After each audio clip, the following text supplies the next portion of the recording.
Everyone, this is my friend Chantalle. If you don't know who she is, this is her. We've been friends since I came to Greenfield 15-ish years ago. We've been friends, you're old.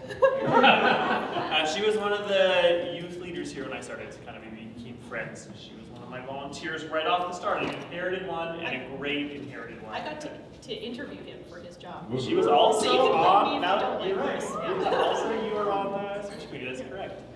Chantalle was raised obviously in Edmonton, or just outside of Edmonton. She attended Greenfield Community Church for most of her childhood and young adulthood, and she's now living and working in Vancouver as a trauma and acute care surgeon at the Vancouver General Hospital. Her and her husband Wes and their kid Aowen attend Olivet Baptist with Pastor Stephanie as well. I think Chantalle became a member there. Did you see? I did, yeah. This summer. Yeah. Chantalle completed her medical school and surgical residency at the University of Alberta, as well as she did a year in as a fellowship in trauma and acute care surgery at the University of Toronto, and she has a Master of Science in Public Health from the University of Alberta. She's kind of a smart person. She's the type of person I would want doing my surgeries if I felt like I needed something. I don't know if it's complicated, she probably can, but I would trust her is what I'm trying to say, to do surgery on me. Depends if I had enough time to call someone. Oh, okay. I would trust you regardless. Also, a Vancouver Rise season ticket holder, and just an all-around good teen. This is Chantalle Grant, and she is sharing life and faith in the trauma.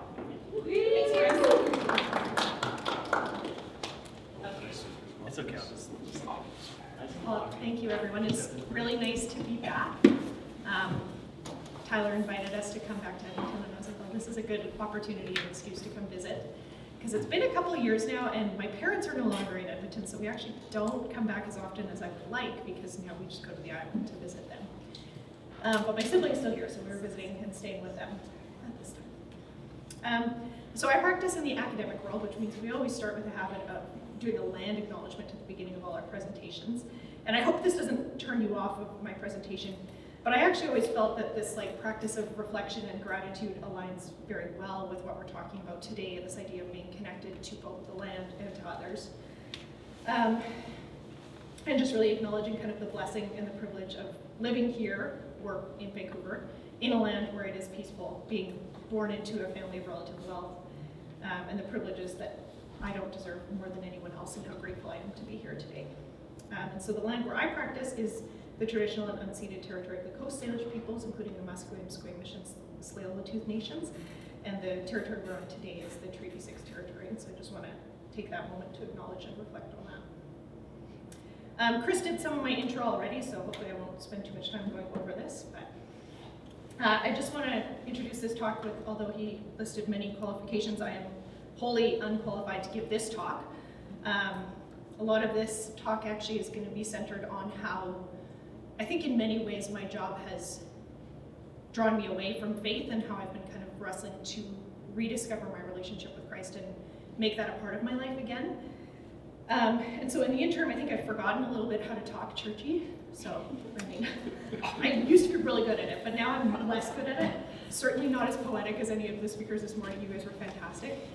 So I will try and keep it real and be very normal, but at times may stumble over my words, and will do my best, okay? There was that line in the song actually this morning that really resonated with me, the part about don't let my soul be shy. And I was like, my husband was like, what are you talking about? And I was like, I'm shy, I don't want to tell you. And so I was like, oh, okay, yeah. It's like I do have to work on opening up about, I think, sides of myself that are not just, work-based academic kind of sides. So as we've established, I am not a pastor, not a sermon giver. I don't actually know how you usually structure your talks. I love structure, I'm very type A. Usually when I structure my talks, I would give a talk that starts with here's the learning objectives that we're going to talk about, here's the outline. But I didn't think that quite applied today, so I decided to just do the little chronological thing that many people do when they're sharing their testimonies. So essentially today I'm going to talk to you a little bit about who I am, what brought me to where I am today, and just some of the lessons that God has been teaching me on this journey and continues to teach me. So as mentioned, I was born into a Christian family. I was born just outside of Winnipeg. My parents met at a Mennonite Bible school, and we moved to Edmonton. I think I was 1.5, 2 years old when we came here, so this was my baby dedication, which would have been in Manitoba, but since then I had been at Greenfield for most of my life. So many of you met me when I was very young. My dad took a job at what was then NABC in the early 90s, and I had been at Greenfield as my church home for almost as long as I can remember. My childhood wasn't perfect, but I certainly grew up very loved in a very stable home. I had access to great education and a strong background in faith. As you know, my dad, he was actually here as an associate pastor at Greenfield for 1 year as part of his many different careers that he did, and was a dean of students at NABC. And as Chris mentioned, I used to be a part of the youth group here, played on the worship team, I did some nursery stuff. I was really good at giving church answers to things as well. My mom practiced as a nurse during my childhood. So this is, let's see, me and my sibling Sean at our first trauma team activation. And my dad, Daryl, also worked quite a bit in social work. So I think kind of a helping profession was always in my future in many ways, because that's just what we grew up around and that's what we were surrounded by. My grandmas were both nurses, a bunch of my aunts were nurses, it was the whole family, kind of did the whole thing. But my mom told me all the bad things about nursing, so I was like, oh, I'm not going to nursing, that sounds terrible. I was like, someone is telling you what to do all the time. I was like, how do I get to be the person who gets to tell other people what to do? So that's what I decided to do.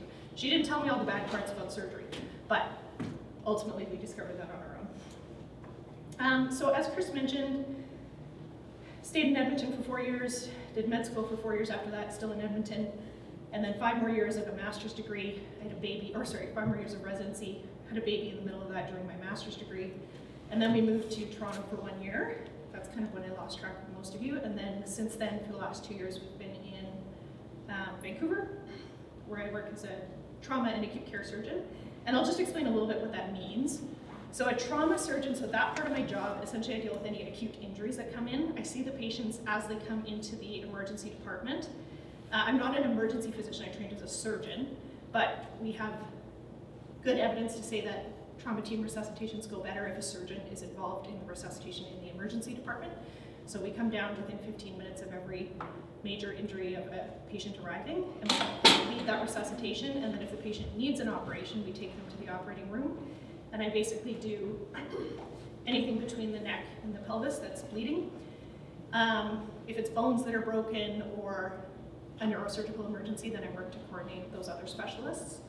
And then we look after the patients on the ward after their injuries. And in Canada, we have a lot of blunt trauma, so not all of our patients need operations. A lot of them just need time and rest and pain control. So we just admit them and we look after them during their hospital stay and then discharge them. So that's a big part of my job too. And then I do acute care surgery, which is surgical emergencies in the abdomen that don't involve injury. So it's things that happen spontaneously. So your appendix needs to come out, or your gallbladder needs to come out, or your colon exploded, or something like that. So we do all sorts of fun things. And then I have like a little bit of an elective practice where I take out gallbladders and fix hernias, but not very much of my practice. And here's my family. Last weekend at Thanksgiving, so that's me and Wes and Aylin. She's turning 6 in like a week. And then I'm going to tell everybody now, in case you're wondering why I'm a little bit bigger than normal, I'm currently pregnant, and we're going to have another baby at the end of January. So life is very exciting. We get to go to Olivet in New Westminster. It's a bit of a drive, but we get to see Stephanie Fair preach every week, and it's actually really nice because we've built a really nice community out on the West Coast. So that's it, right? You work hard, you believe in God, and good things will happen to you. That's the moral of the story. All done, right? No. Obviously, that's not what we're going to talk about. So I just wanted to share with you today, kind of, again, some of the struggles that I've been facing in the last couple of years, and some of the patients whose stories have touched mine, and how I've been learning to serve God and connect with both others and with God through my work. So when I started out in medicine, honestly, I really think I started out with the right priorities. I had a journal that I used to keep back in the day, and when I would go back and read it, I really, really cared about people, and I liked science, and that's why I wanted to do what I did.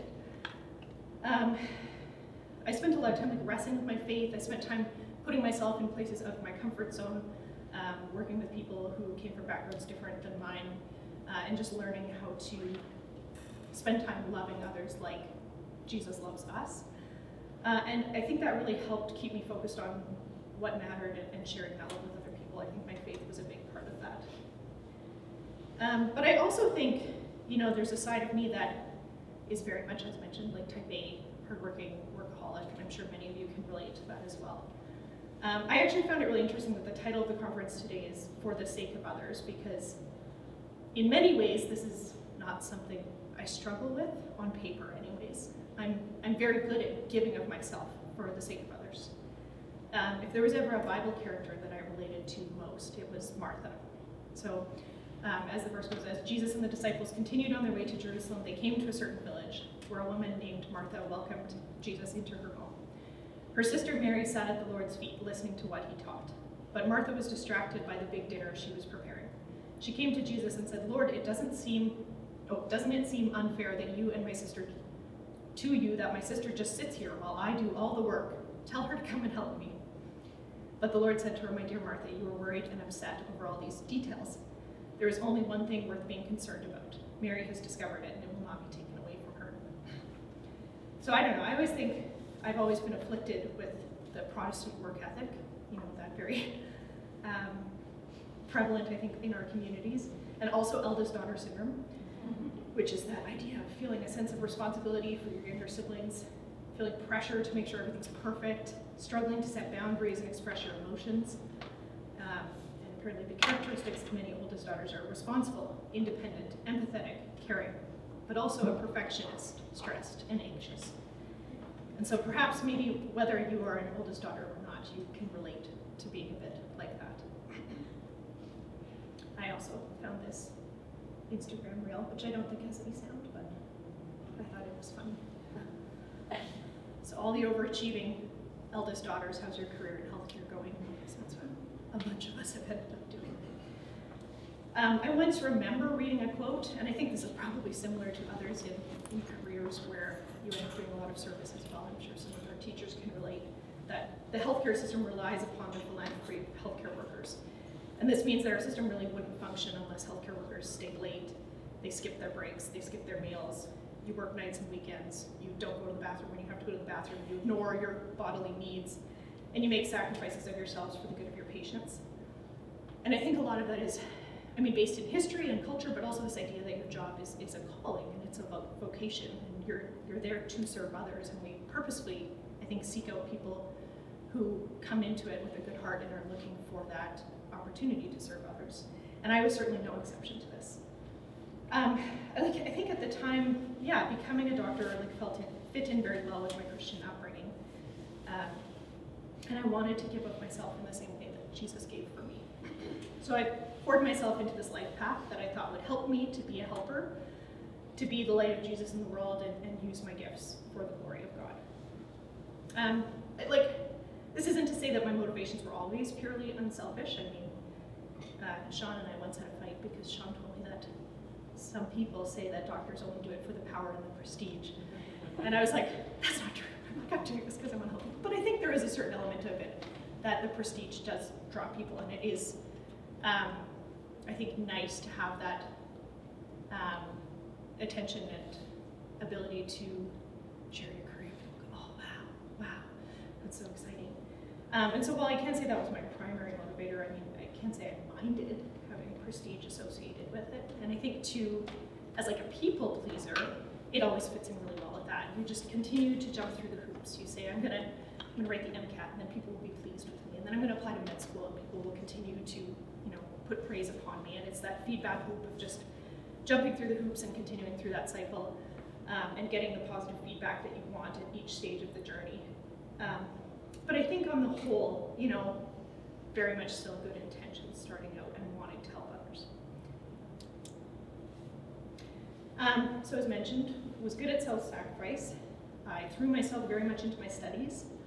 I was anxious even as far back as high school. If I remember grade 12 year, I just remember studying, going and doing extra credit work, staying after school for band and leadership, applying for scholarships, staying up late, waking up early. I think it's actually the most stressed I've ever been in my life in grade 12, which in hindsight, I'm that's really sad. But a big part of this, I think, just shows a lot of who I've been for a long time and how I've always lived my life. This is not new for me. This continued, I got a little bit better to be honest, but continued somewhat throughout undergrad and med school, and I decided to apply for a surgical subspecialty. I had a couple of reasons for picking surgery. Honestly, surgery is really fun. It's kind of like doing crafts, but on people. I like doing crafts, so I was like, that's the same thing. It's like, I actually once had a female mentor. She was one of the first female surgeons in Edmonton, like before there were many female surgeons at all. And she's like, people always say surgery is a really manly job. And she's like, I don't know why they say that, because it's just sewing, and I've been sewing since I was a little girl. So I like that. Like, it's honestly really fun to do. There's a lot of instant gratification in surgery. You can very quickly see the turnaround between someone who comes in with appendicitis, has a lot of pain, you take out their appendix, they feel better, and they go home the next day. And yeah, I mean, there was a part of me, truthfully, that liked the ability, I fit in well with the culture of self-sacrifice, and I liked the prestige that came with it. You know, I was like, I could go into internal medicine, but that's where all the nerds go. And I was like, if I do this, then I can be cool, and I've never really been that cool, so I was like, maybe I'll try something where I can be cool. But I think, as mentioned, surgery residency certainly comes with its downsides. So the whole concept of a surgical residency and modern residency programs at all started in the late 1800s with this guy called William Halsted. There's a really fascinating article about how he created this immersive training program where the surgical trainees became what we call now as residents, and that meant residents because they literally lived in the hospital. They got paid basically nothing and routinely worked 100 hours a week or more, learning to become surgeons. And to be honest, we have based most of our modern training on this system and changed very little of it since the late 1800s. What they did not mention, or what people failed to mention a lot of time, was that William Halsted was using a ton of cocaine to be able to accomplish these 100-hour work weeks and inhuman shifts. So now we're supposed to do the same thing, but with less cocaine, so it's harder. No cocaine. Just last week. So, yeah, it's okay, it's falling down here. It's okay, I'm short. So a big part of my life just really became about the struggle of residency. So I used to think, like, surgeons would kind of brag and be like, oh, I work 100 hours a week. And I was like, okay, you're exaggerating. And honestly, I hate to tell you now, they were not exaggerating. Like, 100-hour work weeks were very routine for me during my training. Basically, the way it worked is I would do 26-hour shifts every 4 days. And you get the next, like, the morning after your 26-hour shift, you get to go home and sleep, and then you return the next day to start again. I did this for the entire 5 years of residency. Sometimes if your weekend shifts line up in such a way, you would work 28 days straight. I've had shifts where they've been as long as 48 hours where I was awake for most of them. And I remember one week as a resident, I worked 136 hours. So I think I was home for like 2 evenings-ish of an entire week. And so in many ways, it was really honestly pure physical and mental torture. And I think if it wasn't bad enough to begin with, then you all remember when the COVID pandemic came along, and we got to do the same thing, but now we're wearing N95s, which leave horrible marks on your face. If we were lucky, we got N95s, otherwise we just got to live with the fear of death hanging over our heads, while people outside the hospital questioned whether or not COVID was even real, and if what we were living was actually happening. I had Eowyn, my first child, just before the COVID pandemic, so she was like 4 months old when this hit. I was still on like a research maternity leave when it started, but I returned to work in the summer of 2020, so it was pretty peak pandemic still. She was 8 months old, she was in daycare. Every day I was terrified. I was scared I would bring home a life-threatening illness, or that she'd pick one up at daycare, because we didn't have any other choice of where to put her. And I often say that, like, I think we would have coped well with 2 out of the 3 following things: a pandemic, a baby, or residency. But all 3 at once was really a lot for us to take on and a lot to handle. And I'd love to say that, you know, the pandemic calmed down and things got a lot better, but honestly, they don't really. Like, my 5th year of training, we studied for the Royal College exam while acting as the chief resident, and she was a toddler then, and she stopped napping, which was awesome because I was trying to study in all my free time, and she no longer napped. Some of you guys know Jane Schultz from Greenfield, and when I finished my 5th year, she was like, you know, I didn't want to tell you this before, but my Royal College year was the hardest year of my life. And I was like, Yep, you were not wrong, Jane. That was a tough year. And then we packed up the whole family and we moved to Toronto for my fellowship, which, you know, was better in some ways and worse in others. The hours honestly got worse, which is hard to imagine because my hours were already pretty bad. But I did get more autonomy and a little bit more, my staff were nicer to me when I worked in Toronto, so that was good. And I enjoyed the clinical work more. But I think like overall it was like, I mean, that was 8 years of my life where my birthdays were spent away from the hospital, countless days and nights spent away from family, long hours. And then honestly, like not just the hours, but many other abusive parts of training. Like there's lots of parts where people don't treat you very well. There's a lot of history of, I guess, kind of unkindness in the operating room, things like that. I think even too, as like a female resident, it was a struggle. At one point, all the female residents in my program had sat down and they're like, we have all received the feedback that we're not confident enough in the OR. I'm like, it's kind of weird that we all got that same feedback. And I think, you know, there was a program that sometimes failed to recognize the diverse needs of learners, I would say, at times. So there was parts of it that was very challenging from that respect. So, as I mentioned, I was really good at giving of myself and just giving and giving. To the point where I think I really lost a lot of who I was, and that includes the spiritual parts. I don't think this was intentional. Like I had already kind of done like the intellectual crisis of faith when I was, 18, 19, and I had come to terms with like, no, I definitely still believe in this faith. I still believe in God. I believe in Jesus, that he died and was raised to life again. So I'd kind of come through that spiritual crisis and come out the other side. But I found that like med school and residency and fellowship, things just snuck up on me in such a more insidious way. So it was never one big crisis of faith, but it was just never like a significant moment of doubt, but the hours and the fatigue and the workload and just the depersonalization of everything that we did just wore on me. I think we see some stuff in the hospital, if anyone's ever worked in healthcare or adjacent fields. You'll know that some of what we do is we have to do a bit of compartmentalization and depersonalization and derealization in order to get through what you see through the day. But I think the problem here was that when you're working 100 hours a week and compartmentalizing every portion of that 100 hours of your week and never connecting to the parts of your life that are real, that are meaningful, you really lose a big part of yourself. So I think at a certain point I just stopped thinking about God and I stopped thinking about faith because every bit of energy I had was being poured into keeping my patients alive and giving what was left of my energy to my family and barely meeting my own physical needs. And so I think the problem is when you're really trying so hard to love others and serve others, even starting from a place of, I think, good intentions, but if it's coming from that well of energy within yourself, that source eventually just runs out. And my own well of energy, of love and ability to give to others was finite and reached the end of that, and I stopped dipping into the love I think that God could have provided for me. I know burnout looks different for many different people, depending on your role. I don't think I was depressed exactly because I liked my life outside of work. I just didn't have much of a life outside of work.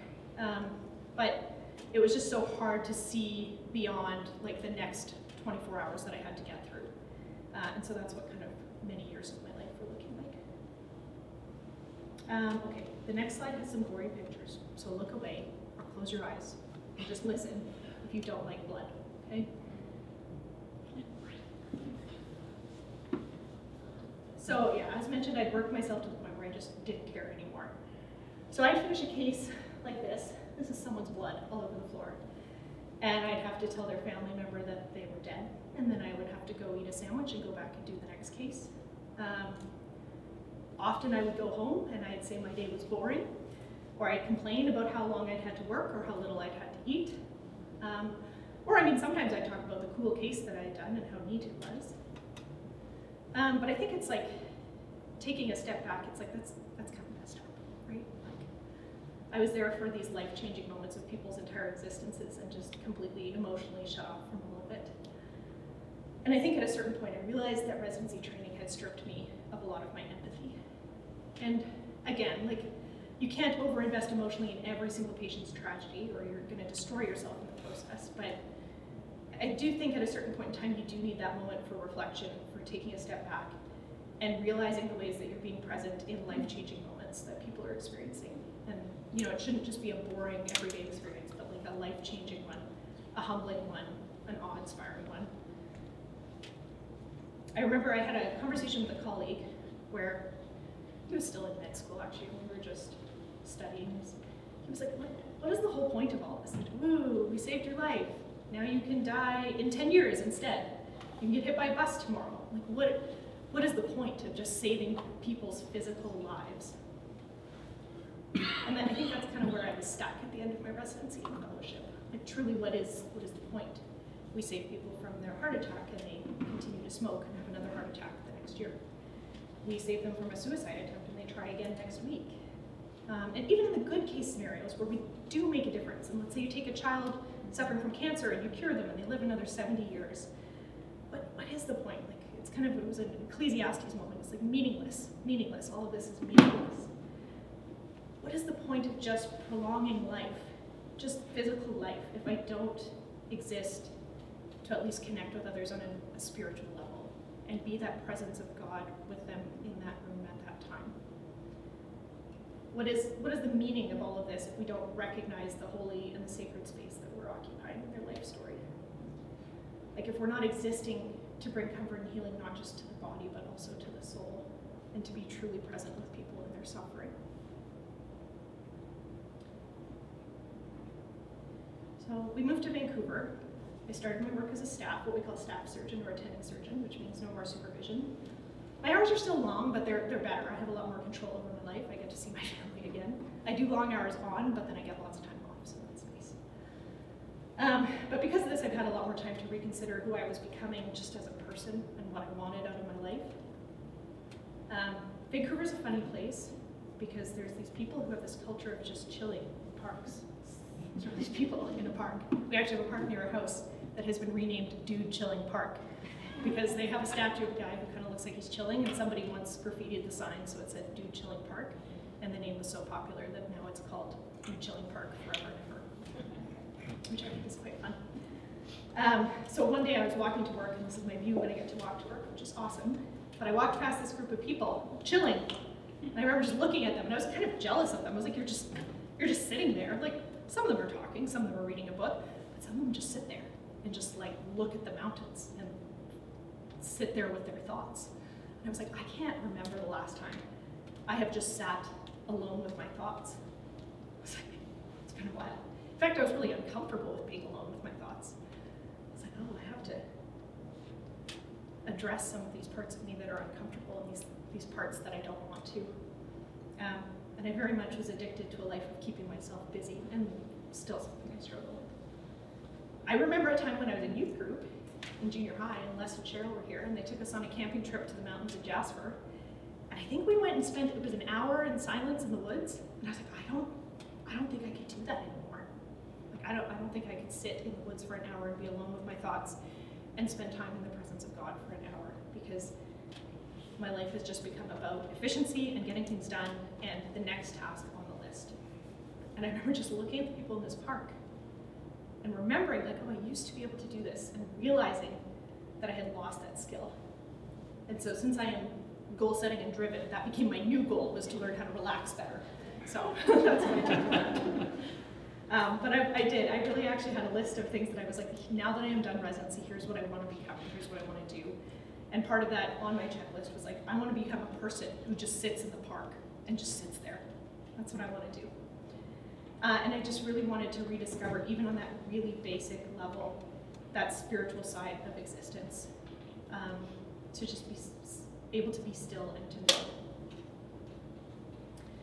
So, I mean, to be honest, this did take some work of its own. So while I do have more time in my life as an attending, it was hard to, I think, transition to a new job anyways. I had a lot of anxiety. As mentioned before, I've always been an anxious person. And for some reason, I picked a really stressful life or death job to, make my life more stressful. I don't know. So I did some things. I found a family doctor, which was lucky, to be honest. I started on anti-anxiety medications. I went to therapy. I learned about mindfulness and how to make that work for me. I did like cognitive behavioral therapy for insomnia so I could sleep at night. And then we found our church family. So truthfully, it's been several years since we were regular attendees of church. Like, we just worked so many weekends that it was hard. Like, you know, and then you get one weekend off and you go to visit family, and then your other weekend off, you just wanted to sleep or, you know, spend time with your kid. And then the pandemic kind of hitting in the middle of that also made it harder to create those connections, find a new church when we were in Toronto, especially if it was just there for a short time. But I think since moving to Vancouver, we've realized how much we have missed that connection and being a part of the church. Yeah, so now we're going to Olivet, where our beloved former pastor Stephanie is now the lead pastor there. We've found ourselves right smack dab in the middle of a community of people who supports us, who loves us, we have kids the same age as us. And we joined a small group of people, again, in a similar life stage to us.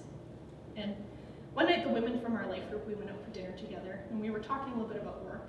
And my friend Julia just asked me a question that made me think. And she said, would you ever pray with your patients? And I was like, you know, there's a lot of ethics in healthcare, and you know, you can't like just walk around and start praying for people who don't want to be prayed for out loud and stuff like that. But I used to be a person who would at least, you know, silently on my own pray for my patients. And this question really stopped me in my tracks because this wasn't something I routinely practiced anymore. I mean, to be honest, there wasn't a big part of me that spent time in prayer at all and in connection with God anymore. But I think thanks to Julia even just asking that question, I remembered that I could do this, and I just started to do it.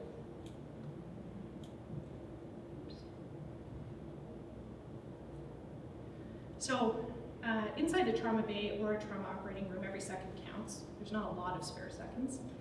And as a trauma team leader, I'm often using like a lot of my cognitive load to look around the room, take in the external stimuli from the patient and the monitors, communicate with my team, and ensuring that all the tasks that need to be happening are happening. But I think even in those really, really busy moments of chaos, there are always still moments of stillness. And after Julia asked me that question, I started trying to find those moments. So a few seconds while waiting for the elevator to go up to the operating room. Or sometimes I'd have my hand inside someone's chest and you're just praying for that pulse to come back. Or when the bleeding won't stop in the OR, or more often after the trauma, just before taking that deep breath to go talk to the family.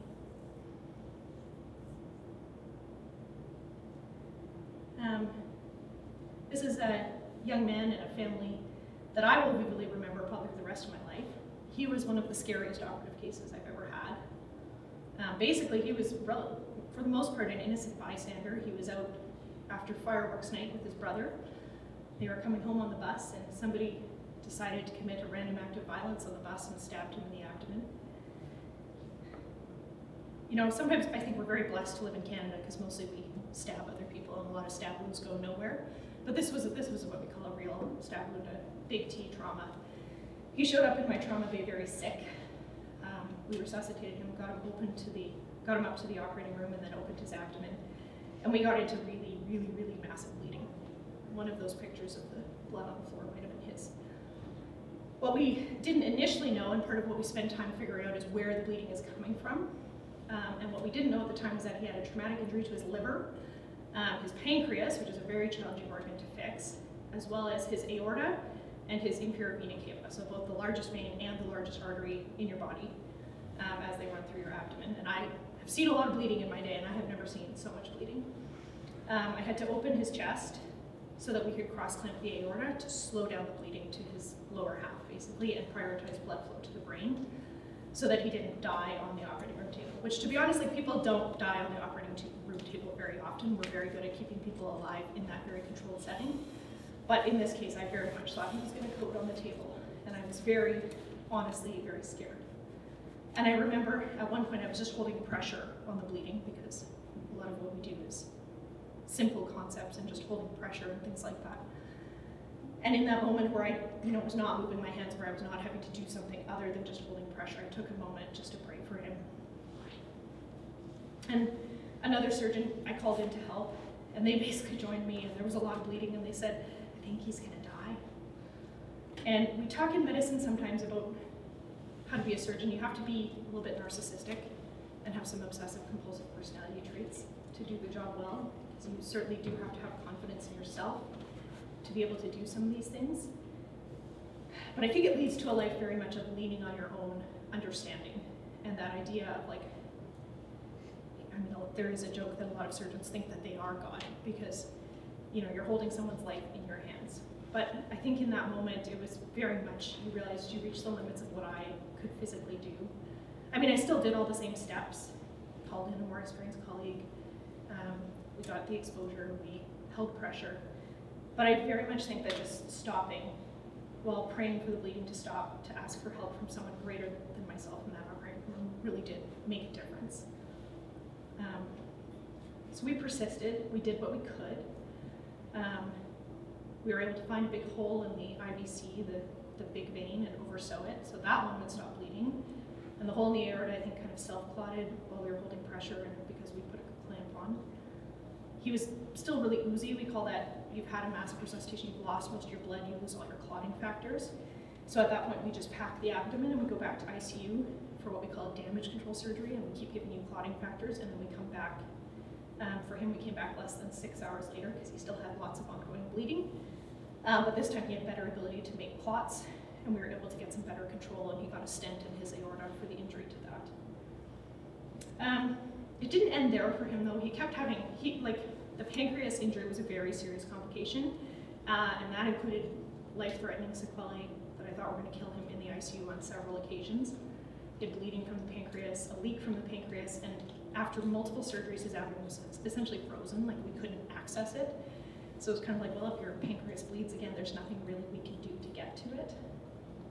And on top of this, he's still sedated and intubated, and we're like, honestly, he probably has not been perfusing his brain very well, and he's probably going to have significant brain damage, and he may not make up at all after all of this blood loss. The first night that he came in, I called his parents. His poor parents were on vacation in another country, and I wasn't sure he was going to survive even after we finished that OR, and I told them this, and they were desperately trying to fly home to be with him. When they did arrive back, we continued to have many serious talks. I got to know him really well. And many times I had to tell them that I did not know if he was going to survive this. They were a Muslim family, but they asked me to pray for him, and we did pray together for him. We each had our different belief systems, but I think it was a really interesting opportunity to connect together on just a very basic level of human connection and compassion. So that was really neat. And amazingly, he did wake up. He did have good enough blood supply. He's young, so he had a lot of reserve, which helped. But his brain function was good. He slowly recovered. His life has obviously been altered in many significant ways, and it's going to be a really prolonged recovery. But he did survive, and my resident snuck in and took this picture, which was very cute, of his family giving me a gift. They brought me back from Greece, where they wore a Spartan warrior helmet for fighting for his life, which I thought was so cute. But I think the connection we formed was just on a very basic human and spiritual level was really touching. And I think this is a case that maybe 2 years ago I would have done the same case physically, but in the emotional way it would have been a very different experience for both me and for that family, and how we went through it together. That one's a great happy story, but sometimes I am in the trauma bay for things I can't fix. So this is a limb that is not going to survive. That's a spinal cord injury. That one actually was very survivable. We took out that big knife. But I think sometimes these injuries are physically fixable, but still represent a profound emotional betrayal that may not be fixed by their brother, their spouse, or someone they loved. And I found this quote by someone called Nadia Boltzweber, who's a pastor, and she was working as a shift in the ER as a chaplain. And she said, inside the trauma room, a nurse was cutting the clothes off of a motionless man in his 50s on a table. Tubes were coming out of his mouth and arms. Doctors started doing things to him not meant for my eyes and sorely misrepresented on TV shows. Another nurse was hooking things up to him while a doctor put on gloves and motioned for paddles, which he then placed into the motionless man's freshly cracked open chest. A nurse stepped back to where I was standing, and I leaned over to her. Everyone seems to have a job, but what am I doing here? And she looked at my badge and she said, your job is to be aware of God's presence in the room while we do our jobs. And this quote really hit home for me. I think obviously it's very directly applicable to a lot of my experience in the trauma bay. But I also think it could be applicable to many situations and to those of us who are not chaplains as well. There are many situations where we may be helpless, the situation might be futile. It sometimes might be more benign than that. There might be situations where things don't feel particularly spiritual at all. You're just in a work Zoom meeting and everyone is arguing, or it's running late, or you're stuck in a traffic jam. But I think I really loved this quote because it reminds me in those moments to just sit with my thoughts and be aware of God's presence in the room, even in those moments, and help others to see God's love through that. I have a couple more stories I think I have time to share. There was one other case I saw when I was a med student, arguably another time when I was very useless in the medical situation, much like Nadia Boltz-Weber felt in the trauma bay. And I was on an elective doing an ICU, which was very cool. And we got paged to a code blue, which means there was a cardiac arrest, someone's heart had stopped in the women's operating room. Yeah, if you've never been in a hospital, that's a bad place for a code blue to happen. That's not where you want to hear that there's a code blue, because bad place for things to happen. So we started running even faster when we realized where it was. I remember my ICU fellow, we took the stairs because we didn't want to wait for an elevator. She dropped her pager, she dropped her cell phone, and I was like the med student running behind her, picking everything up. I was like, I got it, it's okay, keep going. Because she was useful and I was still just a med student at the time. We got to the OR, and there was a team doing CPR, and we heard the story. This was a young mother who had just delivered a baby by C-section. The baby came out, they both laid eyes on their beautiful new baby, and then within seconds, her heart basically stopped and she went into heart failure and a cardiac arrest. They think, in hindsight, probably something called an amniotic fluid embolism, which is a rare but can be very deadly complication of childbirth, where we don't really understand it, but we think it's kind of like an anaphylactic reaction to the baby's fetal cells in the mother's circulation, or it's kind of like a blood clot in the lungs. The amniotic fluid clots off to the lungs, but we don't really know. But regardless, it was, as you can imagine, chaos when we arrived. There was 20 people or so running around. They were all in yellow gowns trying to preserve the sterility of the OR. Her C-section incision was still open. They hadn't closed her yet. We got a pulse briefly, but then she arrested again. And I just remember feeling so useless and just in the way because I was just a med student. But I did remember somebody told me that med students can still do CPR because you're young, usually, and in better shape than some of the other healthcare workers. And it doesn't take a lot of brain power, I think, to do CPR, but it takes a lot of muscle and a lot of people. So that's what I did, is I just did some CPR, and then I'd stand out of the way and catch my breath and wait for my next turn doing CPR. Let's see. But things kept going poorly. The crash cart ran out of drugs. We had to bring in another crash cart because we were running out of resuscitation drugs, and another. Soon she was in what we call DIC, which technically stands for disseminated intravascular coagulopathy, but I was always taught in med school to think of it as death is coming, DIC. She couldn't form any blood clots when blood was pouring out of everywhere. She had little petechiae, like little bruise-like spots, which indicates DIC all over her body. She looked like death. The room looked like death, and it just felt like everywhere was death. DIC, death is coming. Death was there. And honestly, it was hellish. Like, I took my turn at compressions, and I just stood in the hall trying to stay out of the way, and I did the only useful thing I could think of in that moment, and I prayed. And I tried to be the presence of God in that room while people more skilled and more experienced than I was tried to save her life. Her poor husband was down the hall. You could see him just trying to glance into the OR and seeing what was happening. His baby was already in NICU, and his wife was dying, and he was just standing in the hall, and nurses were crying. We weren't winning the battle, and so we decided she needed ECMO, which is basically an external heart-lung machine, but we didn't have ECMO at that hospital. So they called the police, who shut down the high-level bridge, and we drove her across the high-level bridge via ambulance to the U of A, where they had ECMO. I remember them rolling her through the women's pavilion front entrance with somebody doing CPR, like sitting on the stretcher, she's covered in blood, and all these like happy pregnant ladies are walking in to have their babies, and it was just this horrible scene.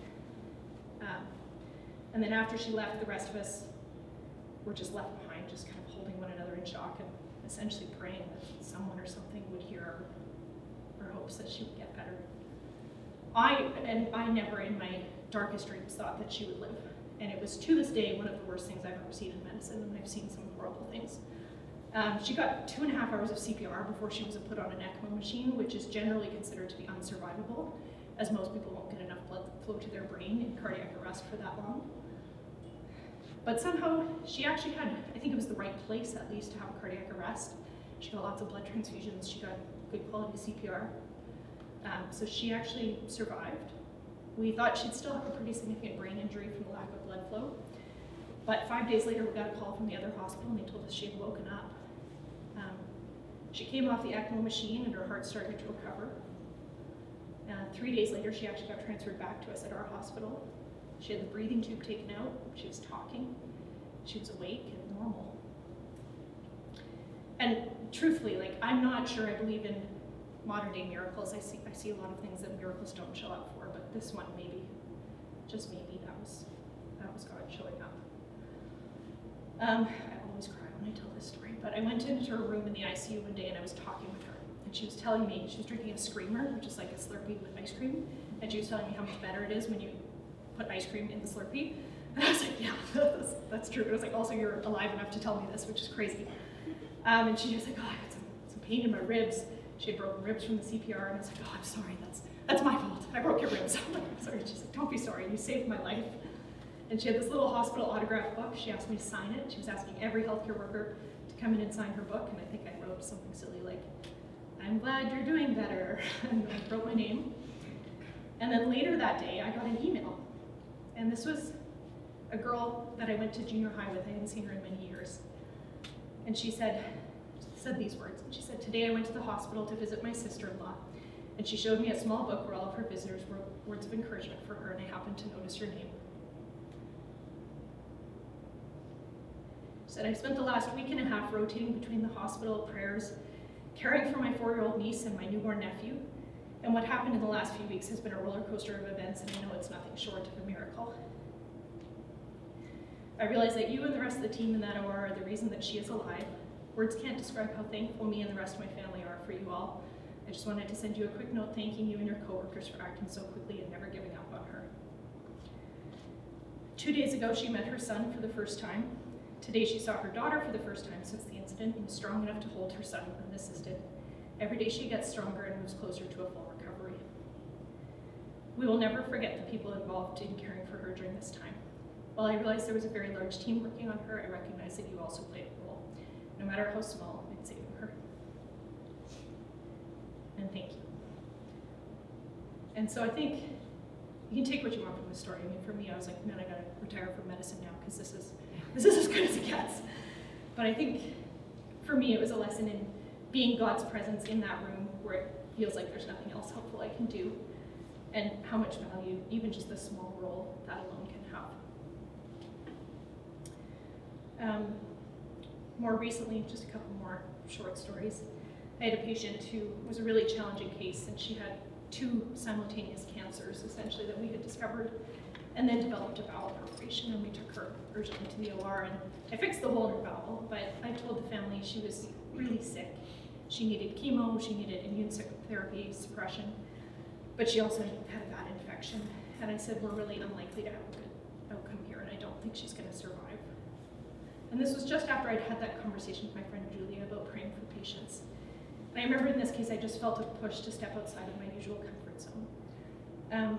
The family said, we understand, we're gonna pray for a miracle. And I asked them, if we shared the same faith.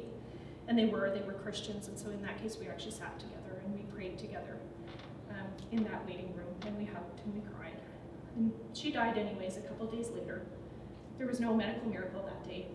But I really think, out of all the care I could have given her, it's not the saving of her physical life. It's not putting her bowel back together that was most important. But it was that moment of connection, being there with them in their pain and suffering, and sharing that as we reached out to a power that's greater than our own. So I think, what is the point of prolonging life, purely physical life, if I don't exist to be aware of the presence of God in the room? what's the point of all of this if we don't recognize the holy and the sacred space that we occupy in others' life stories? If we don't exist to bring comfort and healing, not only to the body, but to the soul, and to be present with others in their suffering. And so I think my calling is not to save lives, but my calling is to love. I always like this quote because it fits in well with a lot of what I see. The life-changing always seems bracketed by the mundane, the quotidian wrapped around the profound, like plain brown paper concealing the emotional version of an improvised explosive device. Then, in a single interminable moment, when we discover the bomb, absolutely everything changes. But when we recall it from our now forever changed lives, when we start with the plain brown wrapping, it looks like every other package, every other morning, every other walk. I think my job perhaps makes it more clear than some that life can change in an instant, and that while there's great beauty in the world, there's also great evil and sin and great sadness and things that are terrible and senseless. But some of the things that I remember most, I think, from my patients from these nights of great tragedy where these horrible things happen seemingly out of nowhere is these moments of human connection. The moments where I stopped to pray, to just feel love for the person under my hands in the operating room, to speak a word of reassurance or to feel the presence of God in that room.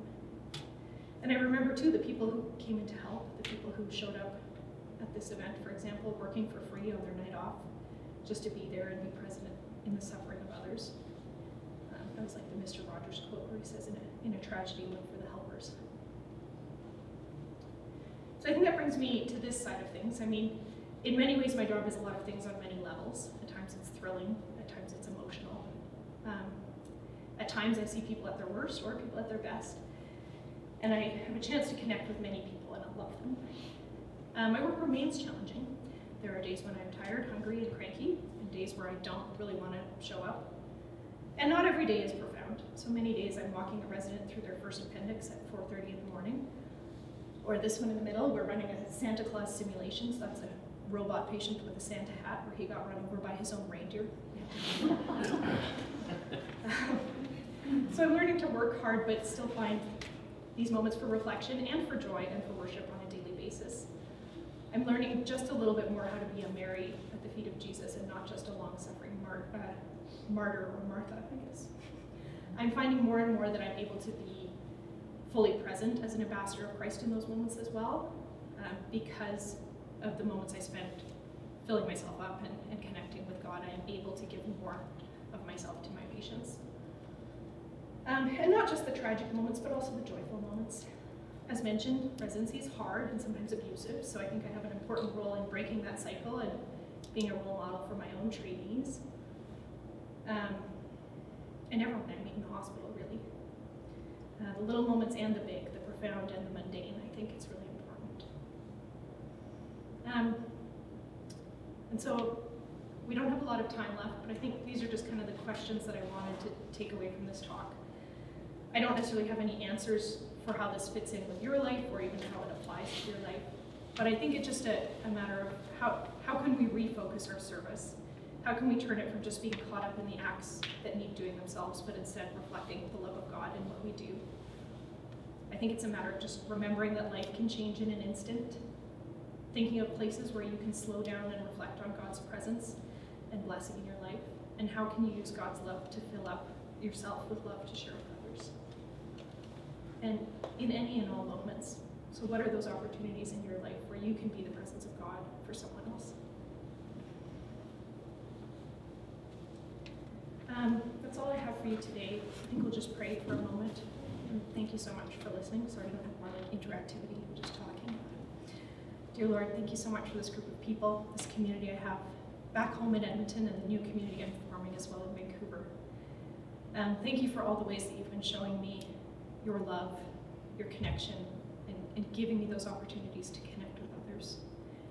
And I just pray for everyone in the room today to give us that ability to refocus on you and refocus our lives on what really matters and how we can serve others from a place of love and from a place that really reflects what you have done for us and the love that you have for us.